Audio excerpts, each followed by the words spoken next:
Assalamualaikum warahmatullahi wabarakatuh. Perkenalkan, nama saya Fikri Hidayat dengan NIM 19020092. Di sini saya akan menjawab soal ujian akhir semester mata kuliah pengelola pencemaran industri. Untuk soal yang pertama, yaitu apa yang dimaksud dengan pengelolaan limbah B3. Pengelolaan limbah B3 merupakan suatu kegiatan yang mencakup penyimpanan, pengumpulan, pengangkutan, pemanfaatan, pengolahan, dan penimbunan. Untuk lanjut ke soal nomor 2, yaitu sebutkan dan jelaskan karakteristik limbah B3. Yang pertama yaitu mudah menyala. Limbah mudah menyala dapat terbakar karena kontak udara, nyala api, air, atau bahan lainnya, mesti dalam satu tekanan standar. Untuk yang kedua yaitu mudah meledak, limbah temperatur dan tekanan standar 125 derajat atau 760 mmHg, atau melalui reaksi kimia dan fisika agar menghasilkan gas dengan cepat dan dapat merusak lingkungan. Untuk yang ketiga yaitu infeksikus. Limbah infeksikus berasal dari kegiatan medis yang dapat menimbulkan infeksi. Yang keempat yaitu limbah beracun, memiliki karakteristik beracun dan menyebabkan bahaya terhadap kesehatan manusia dan makhluk hidup lainnya. Yang kelima yaitu reaktif. Dikatakan reaktif apabila limbah tersebut tidak stabil di kondisi normal dan dapat menyebabkan ledakan. Yang terakhir yaitu korosif. Limbah korosif dapat menyebabkan iritasi pada kulit dan proses pengkaratan pada besi. Lanjut ke soal nomor 3, sebutkan dan jelaskan kategori limbah B3. Limbah B3 kategori yang pertama yaitu limbah B3 kategori 1, memiliki dampak akut atau cepat dan langsung terhadap manusia, serta dampak negatif terhadap lingkungan.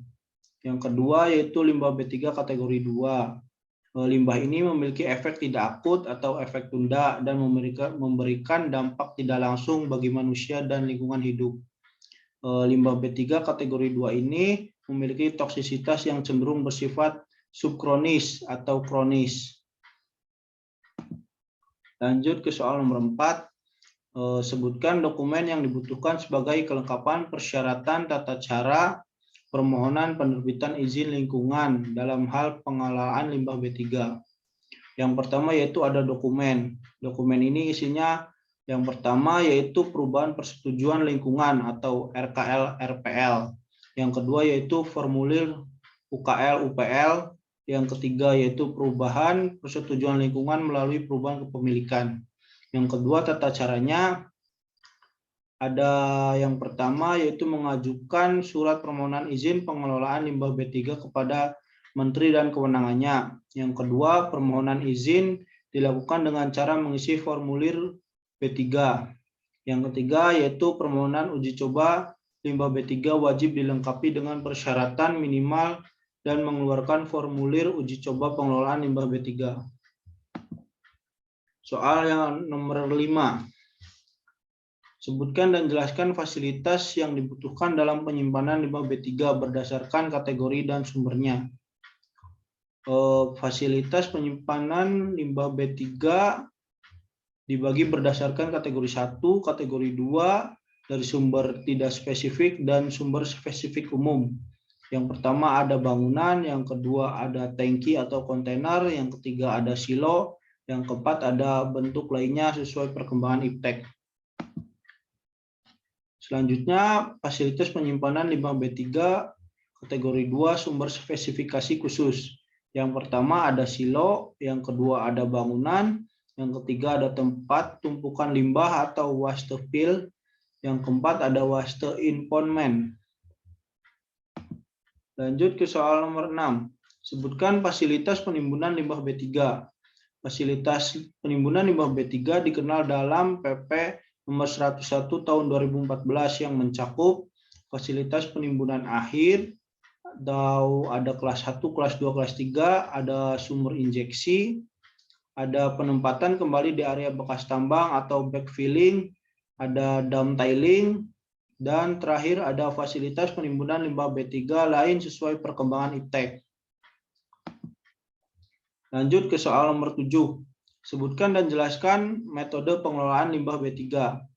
Metode yang pertama ada solidifikasi dan stabilisasi, yaitu proses menggunakan aditif berdasarkan sifat fisis alami dari limbah, atau seperti yang ditentukan sebagai kriteria teknis dari kekuatan, tekanan, dan permeabilitas, dan digunakan selama proses.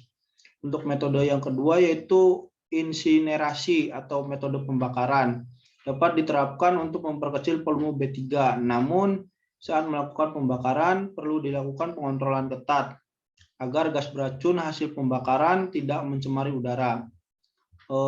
Metode yang ketiga yaitu bioremediasi dan fitoremediasi. Metode ini bisa juga disebut dengan metode biologi. Dalam metode bioremediasi, limbah B3 diurai dan didegradasi dengan memanfaatkan bakteri ataupun mikroorganisme lain. Lanjut ke soal nomor 8. Tuliskan dan jelaskan fasilitas penyimpanan limbah B3 berdasarkan jenisnya dan waktu maksimal penyimpanannya. Untuk limbah B3 kategori 1 dan 2, maksimal penyimpanannya yaitu 90 hari. Untuk kategori 1 maksimalnya 180 hari, untuk kategori 2 tidak spesifik maksimalnya 365 hari, untuk kategori 2 spesifikasi umum maksimalnya 365 hari, dan untuk kategori 2 spesifikasi khusus maksimalnya 365 hari. Lanjut ke soal nomor 9. Tuliskan dan jelaskan fasilitas penyimpanan limbah B3 berupa bangunan. Untuk fasilitas bangunan di kategori 1 bisa, di kategori 2 bisa semua. Dan untuk fasilitas tangki atau kontainer di kategori 1 bisa, di kategori 2 bisa. Untuk fasilitas silo di kategori 1 bisa, di kategori 2 bisa. Untuk penumpukan limbah atau wastupil di kategori 1 tidak bisa, di kategori 2 bisanya di spesifikasi khusus. Untuk waste impoundment di kategori 1 tidak bisa, di kategori 2 bisanya di spesifikasi khusus.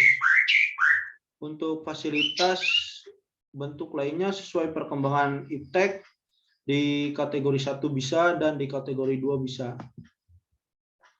Lanjut ke soal nomor 10. Jelaskan waktu penyimpanan limbah B3 berdasarkan kategori limbah B3 dan jumlah limbah B3 yang dihasilkan.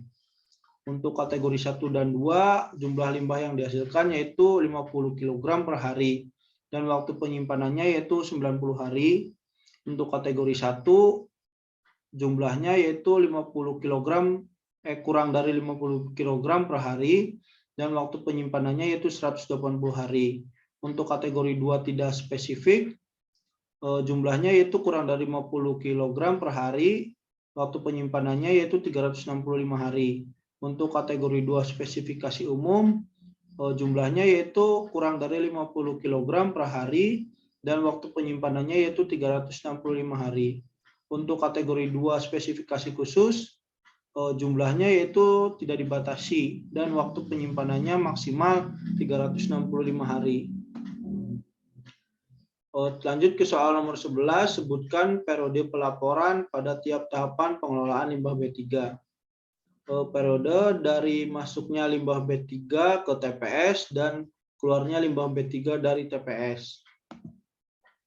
Lanjut ke nomor 12, gambarkan mekanisme perizinan pengelolaan limbah B3 dengan waktu pada setiap tahapannya.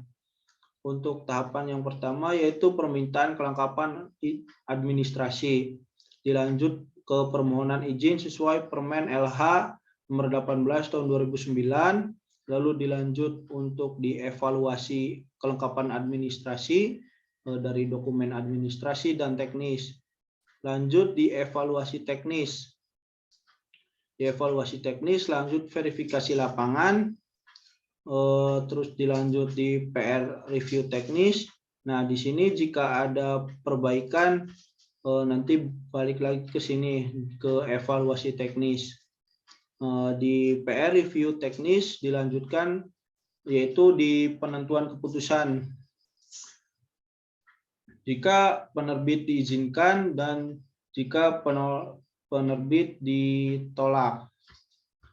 Keputusan penerbitan atau penolakan maksimal 45 hari kerja sejak diterimanya surat permohonan secara lengkap. Lanjut ke soal nomor 13. Sebutkan jangka waktu proses perizinan pengelolaan limbah B3 pada tiap tahapannya. Yang pertama, proses validasi jangka waktunya 2 hari, proses verifikasi 7 hari, proses penerbitan 7 hari, proses verifikasi 2 10 hari, dan proses penerbitan SLO selama 7 hari. Lanjut ke soal nomor 14. Sebutkan masa berlaku izin dari masing-masing pengelolaan limbah B3. Dari izin penyimpanan masa berlakunya atau dapat diperpanjang selama 5 tahun. Untuk izin pengumpulan masa berlakunya 5 tahun. Untuk pengangkutan 5 tahun, pemanfaatan 5 tahun, pengolahan 5 tahun, dan penimbunan 10 tahun. Lanjut ke soal nomor 15. Sebutkan contoh pemanfaatan limbah B3 minimal 10. Dan sebutkan sumber limbahnya dari industri apa dan limbahnya apa. Untuk limbah plastik, sumbernya dari rumah tangga, pemanfaatannya untuk daur ulang plastik. Untuk oli, sumbernya dari bengkel, pemanfaatannya untuk daur ulang oli. Untuk limbah logam, sumbernya dari industri elektronik, pemanfaatannya itu untuk daur ulang logam. Untuk industri limbah kertas, sumbernya dari pabrik kertas, pemanfaatannya untuk kerajinan kertas. Untuk limbah cairan, sumbernya dari industri antena, pemanfaatannya bisa jadikan tawas. Untuk limbah minyak, sumbernya dari rumah tangga, pemanfaatannya bisa jadi bahan bakar. Untuk limbah cat, sumbernya dari pabrik cat, pemanfaatannya untuk campuran batu bata beton. Untuk limbah besi, sumbernya dari industri otomotif, pemanfaatannya yaitu untuk daur ulang material. Untuk limbah baterai, sumbernya dari aki bekas, pemanfaatannya untuk kerajinan. Terus untuk limbah tembakau, sumbernya dari pabrik rokok atau rokok, pemanfaatannya bisa dijadikan pestisida.